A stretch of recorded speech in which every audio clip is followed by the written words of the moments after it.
Bismillahirrahmanirrahim. Allah Teala Kur'an-ı Kerim'de buyurur ki: Ya eyyühellezine amanu aleykum enfusakum. Ey iman getirenler, özünüzden muğayet olun. Özünüzü özünüze tapşırıram. Sizi size tapşırıram, başkalarını yox. Başkalarına tənqidi nəzərlə baxın, məsləhət verin. Amma əsas özünüzdən muğayət olun. Ən təhlükəlisi sizsiniz və ən əhəmiyyətli olmalı olan sizsiniz. Özünüzdən muğayət olun, ruhunuzdan muğayət olun, psixologiyanızdan muğayət olun. Həyatda yaşamaqdan, yaratmaqdan qorxmayın, Allaha təvəkkül etməkdən qorxmayın.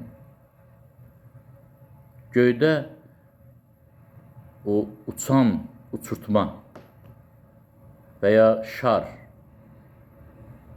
hava şarı, uşaqların əlindəki hava şarı ya uçurtma, o bilir ki, bir nazik ipə bənddir.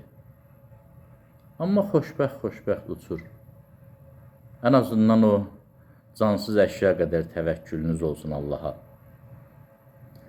Ümumiyyətlə, insandır, insan psixologiyasıdır, insan ruhudur özünü bədbəxt və ya xoşbəxt edən. Belə olmasaydı, ən məhrum vəziyyətdə yaşayanların içində xoşbəxt heç kəs olmazdı. Belə olmasaydı, ən zəngin insanların arasında bədbəxt heç vaxt olmazdı. Əsas insanın özüdür. Dale Carnegie deyir ki, insanın nigaran qaldığı 90% hadisələr baş vermir. Amma insan bunun fərqinə varmır. Elə boş-boş nigarançılıq insan üçün qalır. Allah bizə bu səlahiyyəti verib ki, yer üzündə onu təmsil edək. Allahı təmsil edən bəndə, məxluq çox qüdrətlidir. Bir şərtlə ki, öz qüvvəsinə, qüdrətinə inansın, özündən muğayət olsun, özünə güvənsin. Allah Taala'nın özündə qoyduğu potensialı reallaşdırmağa çalışsın. Allah'a əmanında.